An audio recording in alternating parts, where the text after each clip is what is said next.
Welcome back sa ating FB page na Free Reviewers with Leonalyn at sa ating YouTube channel na Solving Math with Leonalyn. Now, dito na tayo sa pangalawa, letter B. Again, ito ay galing sa isa sa ating mga followers na pinipm niya sa ating FB page na Free Reviewers with Leonalyn. Hindi tayo masyadong active. Meron tayong isang FB page na Solving Math with Leonalyn din. Hindi tayo masyadong active doon. So, anyway, division pala ito. Division sa mga polynomials at yung polynomials natin ay in fraction form. So kapag mga fraction, meron tayong fraction line dyan. So division of fraction pa rin tayo. Sa division of fraction, bali itong unang fraction natin, kopyahin lang ang division maging multiplication at i-reciprocal natin to. Ano bang gagawin natin una? Kasi mga trinomials man ito. So ang gagawin natin, mag-factor out tayo ng trinomials. Dapat alam nyo kung paano mag-factor out ng trinomials. Magbahay-bahay lang tayo dito. So, unahin natin. Alin ba ang unahin natin? Ito ang unahin natin. So, ilagay natin dito sa taas. X squared lang din naman yan siya. So, magbahay-bahay tayo ng dalawang bahay-bahay dito. Trinomials lang din naman yan. So, meron tayong X. Parihong negative. I-rewrite ko lang. Parihong negative yan siya. Unang-una, since negative yung nandyan sa last part na ito ba, negative, dapat yung operation sa ating bahay-bahay ay dapat plus at negative or plus minus. Kasi nga, para negative 27. Ang next ay hanapan natin itong 27 na to, yung mga factors ni 27. Ano ba yung mga factors ni 27 na dapat kung i-add man natin or i-minus, basta yung difference or i-add natin, dapat ang sagot ay negative 6x. We have 9 at 3. Kung i-multiply natin yan, that is 27. Now, kung kukunin natin yung difference, ang difference dito ay 6. So, therefore, yung 9, dapat doon natin sa may negative sign, di ba? Negative 6x. So, saan natin ilalagay si 9? Kasi si 9 ang pinakamalaking value dito tayo sa negative. So, therefore, that is negative 9. Itong si 3, andun sa positive. Next, dito naman tayo sa baba. Medyo mahaba-haba talaga din tong gagawin natin kasi kailangan natin mag-factor out.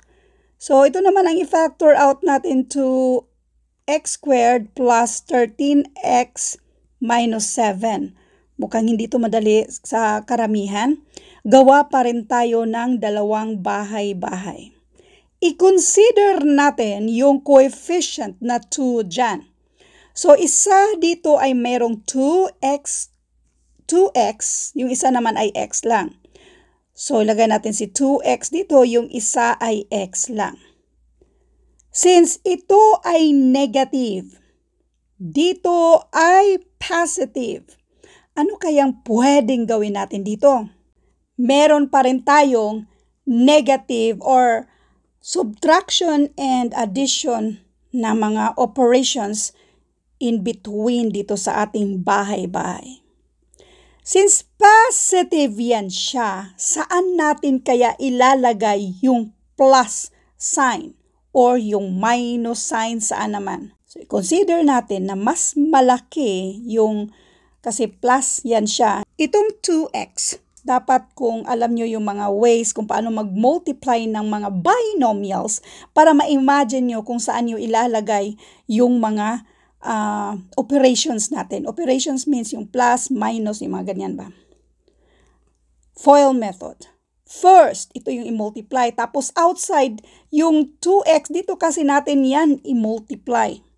So therefore, dapat yung minus sign natin ay nandito sa 2x. Okay, wait. Dapat yung minus sign natin ay nandito sa 2x. So therefore, yung isa, nandyan yung plus. So, next na tayo. hanapan natin ng mga factors itong si 7. Ang mga factors ni 7, we have 7 and 1.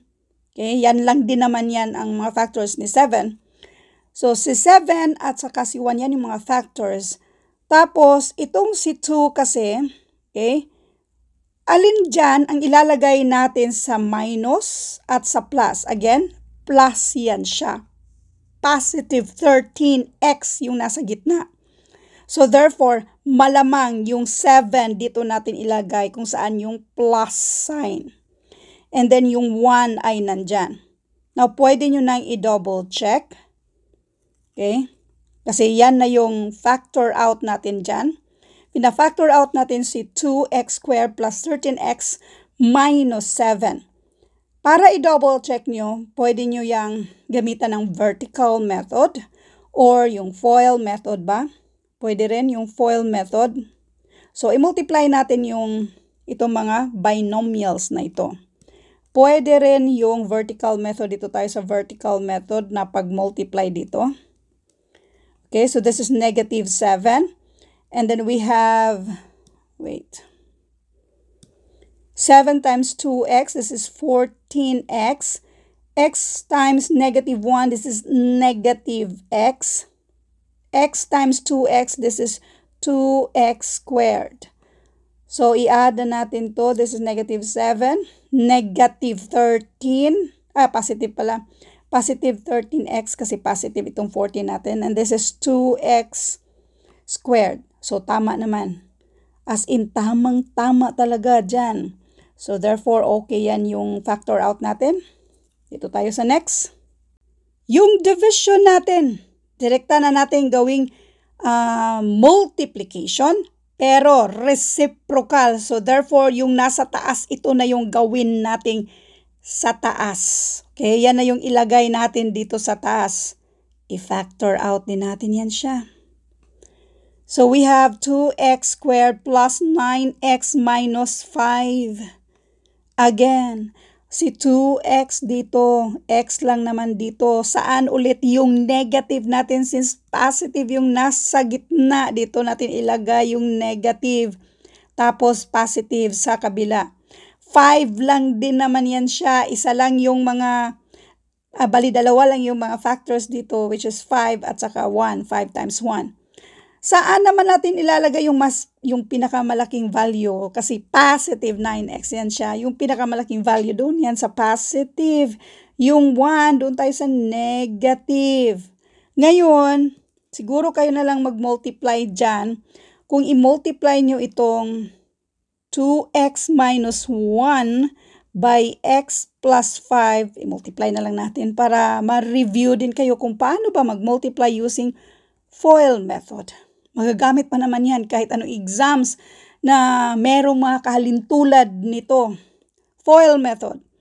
First, so we have 2x squared outside. So this is positive 10x. Inside, negative x.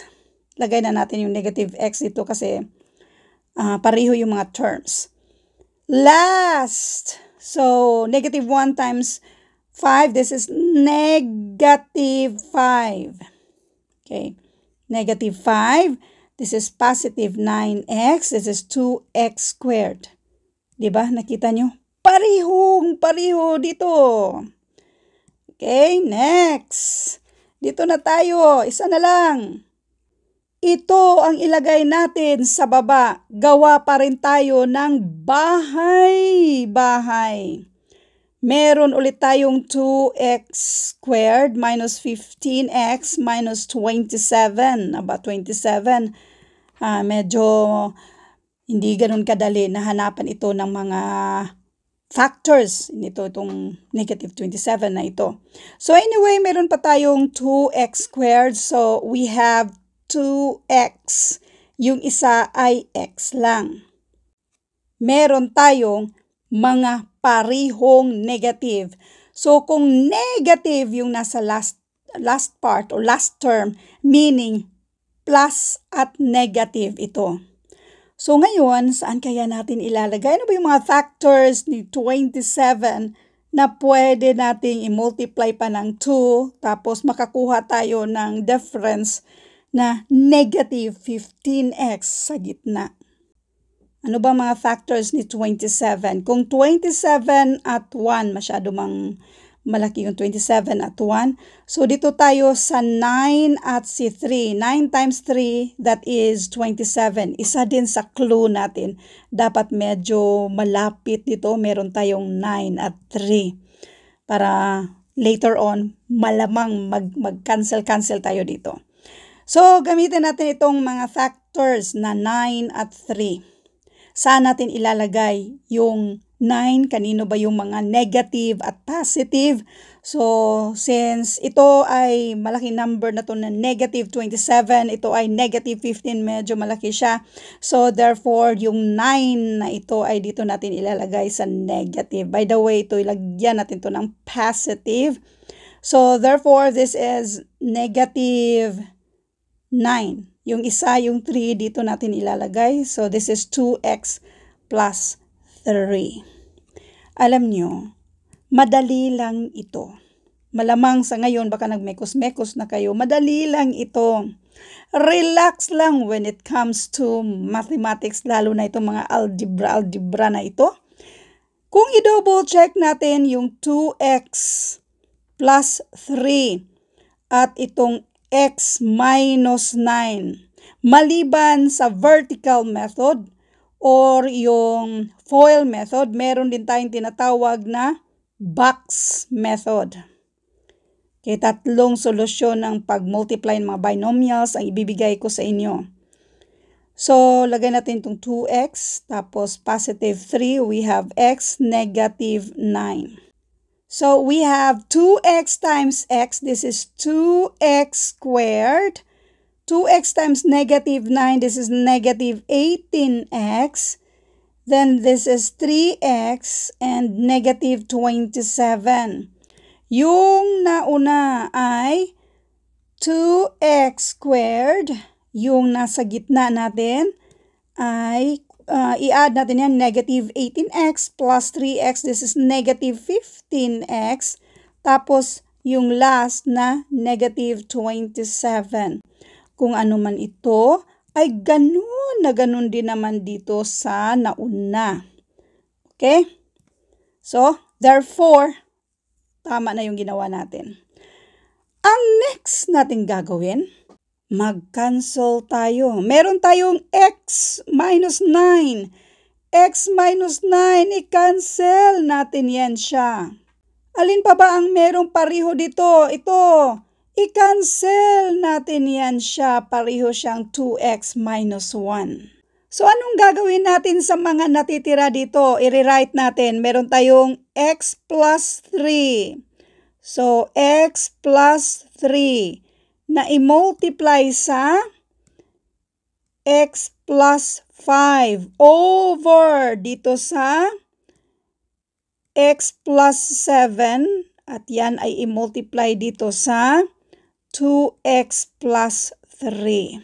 Mag-multiply tayo ng mga binomials. So, we have x squared. FOIL method tayo. FOIL method. Outside, yung outside dito, x times 5, we have plus 5x. Inside, plus 3x. Last, this is plus 15. Over, FOIL method pa rin tayo. Yung first, this is 2x squared. Outside, we have 3x. Inside, we have 14x. Then, last, we have plus 21. So, therefore, yung mga like terms natin, yung mga like terms. Ang nasa numerator natin, we have x squared. Yung like terms, this is plus 8x plus 15.